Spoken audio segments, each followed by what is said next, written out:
네, YTN 라디오 생생경제 함께하고 계십니다. 조프로의 경제TV 시간이죠. YTN 경제부 조태현 기자와 함께합니다. 어서 오십시오. 네, 안녕하세요. 조태현입니다. 네, 시장 마감 상황부터 먼저 전해주시죠.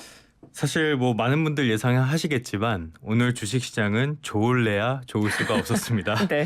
조금 뒤에 다시 설명드리겠지만 미국에서 소비자 물가가 대폭 올랐다는 발표가 나오면서 3대 지수가 다 약세를 보였거든요. 네. 물가가 너무 빠르게 오르면은 당연히 중앙은행이 거기에 대해서 조치를 하면서 돈줄을 조이겠죠. 네. 그런 우려가 있고 또 이 우려가 미국의 국채 금리를 끌어올리기도 했습니다. 10년 만기 국채 금리가 급등했고요.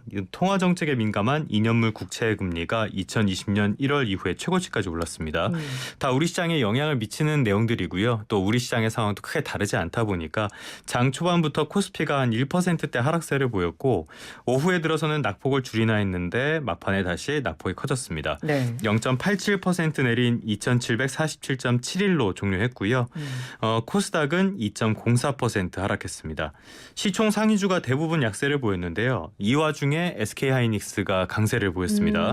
일본과 미국에서 원재료 오염 때문에 이 일본, 미국 그 세계 낸드 플래시 2, 3위 업체들이 공동으로 운영하는 일본의 낸드 플래시 공장이 있거든요. 네. 여기 가동을 중단한다는 소식이 전해지면서 여기에 따른 수혜가 기대되면서 SK하이닉스가 올랐습니다.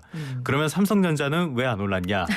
그러면은 이게 SK하이닉스는 반도체 기업이니까 네. 수혜가 많이 반영이 될 것이고 삼성전자는 반도체는 한 사업부니까 그렇죠. 비교적 덜 반영될 거다. 이런 분석이 나오는데 진실은 잘 모르겠습니다. 참고는 하시고요. 네. 어제도 게임 회사 말씀드렸는데 오늘도 한번 또 게임 회사. 배틀그라운드로 유명한 크래프톤인데요. 네. 10% 넘게 폭락했습니다. 4분기 어. 실적이 나왔는데 지난해 영업이익이 1년 전보다 한 17% 넘게 줄었더라고요. 실적에 대한 실망감이 반영된 것으로 보입니다. 네, 증시 상황 살펴봤고 앞서서 언급해 주셨던 이 미국의 소비자 물가 발표 이야기를 좀 해보도록 하겠습니다. 물가는 우리나라만 오르는 게 아닙니다. 세계적인 현상이죠. 네, 미국 소비자 물가가 얼마나 오른 건가요? 1월 소비자 물가 지수가 1년 전보다 7.5% 올랐습니다. 이 물가 지수는 전년 동기로 대비를 하는데요. 이게 1982년 2월 이후 40년 만에 가장 큰 폭이라고 해요.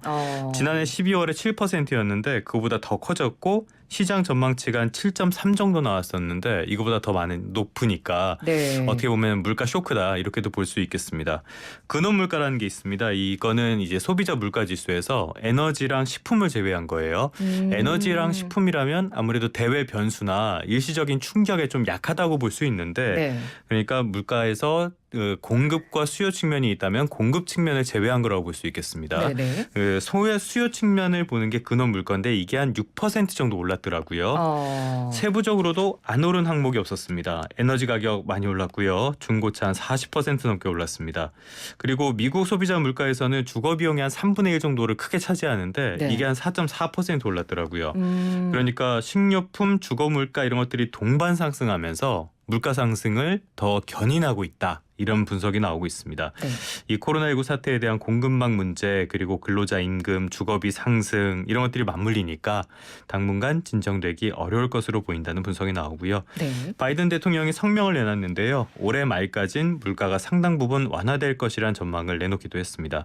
어찌됐든 결국에는 이 물가를 잡기 위해서 미국의 중앙은행인 연방준비제도가 3월 달에 기준금리를 인상할 것이라는 게 기정사실로 받아들여지고 있습니다. 네네. 일각에서는 한 번에 0.5%포인트 크게 올릴 수도 있다. 이런 전망도 내놓고 있습니다. 네, 이렇게 미국의 소비자 물가가 크게 올랐다라는 발표가 나와서 우리 정부도 관련해서 상황 점검에 또 나섰죠. 네, 맞습니다. 오늘 오전에 사실 계획된 회의였는데요. 홍남기 부총리랑 이주열 한국은행 총재, 금융감독원장 그리고 금융위 부위원장이 만났습니다.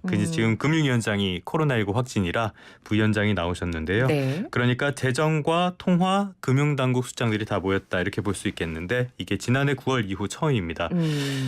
국채금리 말씀을 드렸는데 우리나라 국채금리도 최근에 계속 오르고 있다는 점을 저번에 한번 말씀을 드린 적이 있어요. 네네. 이런 안정을 위해서 한국은행이 여러 안정 조치를 취하기로 했고요.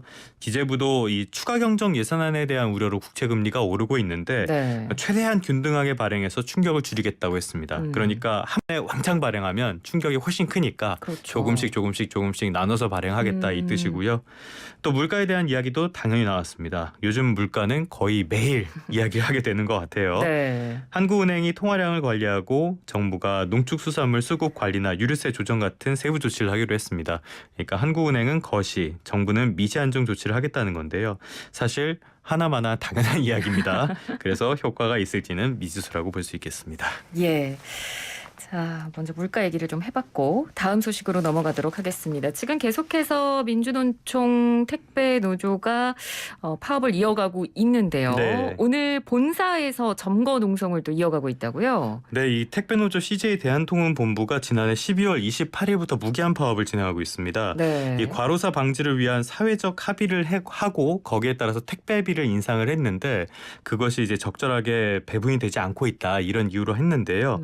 45일째였습니다. 어제 택배노조가 서울 중구에 있는 CJ 대한통운 본사를 기습 점거하고 지금 농성에 돌입을 했습니다. 네. 이 과정에서 유리문이 깨지는 기물 파손이 있었고요. 보안 직원이나 회사 직원들이 부상을 입는 일도 있었습니다.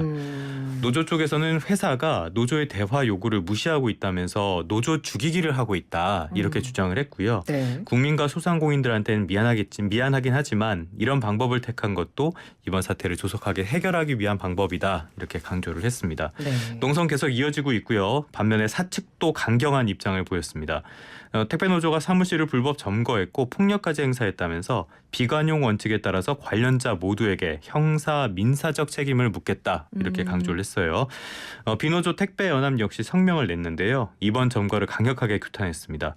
노조의 결정이 다른 기사들의 일자리랑 택배 전체 산업에 영향을 미치지 않을까 우려된다 이런 입장을 내놨습니다. 네. 자, 파업이 지금 길어지고 있습니다. 지난해 12월 말부터 시작이 돼서 벌써 지금 한 달 반 정도 그렇죠. 진행이 46일째입니다, 되고 오늘. 있거든요. 파업이 더 이어질까요? 일단 지금 상황을 보면요. 현재 파업에 참여한 기사는 전체 한 8% 정도라고 해요. 네. 그런데 조합원 비중이 큰 곳이 경기도 광주, 성남시, 울산시, 창원시 이런 곳엔 피해가 꽤 크다고 합니다. 일단 노사가 서로 양보하지 않고 그리고 또 노조 입장에서는 이러면은 물러설 명분도 없기 때문에 사태가 네. 조금 더 길어질 가능성이 커 보이는데요. 정부가 나서야 한다는 목소리도 나오고 있습니다. 이 정부가 지난달부터 사회적 합의 이행 상황을 점검했는데요. 이번 파업 사태는 사회적 합의 이행의 대가로 올린 그 택배 비용의 배분 문제가 근본 원인이었단 말이에요. 여기에까지는 개입하기 어렵다는 입장입니다. 네. 개별 기업의 자금 운용 상황까지 개입할 수는 없다는 거고요. 네네. 사회적 합의 이행 여부에 대해서도 문제가 없다는 건데 지난달 24일에 1차 현장 점검 결과가 발표를 했습니다. 25개 터미널을 불시 점검했는데 전부 뭐 분류 전담 인원을 투입했거나 택배 기사가 분류 작업에 참여하면 별도의 비용을 지급하고 있었다. 이렇게 이야기를 했습니다. 네네.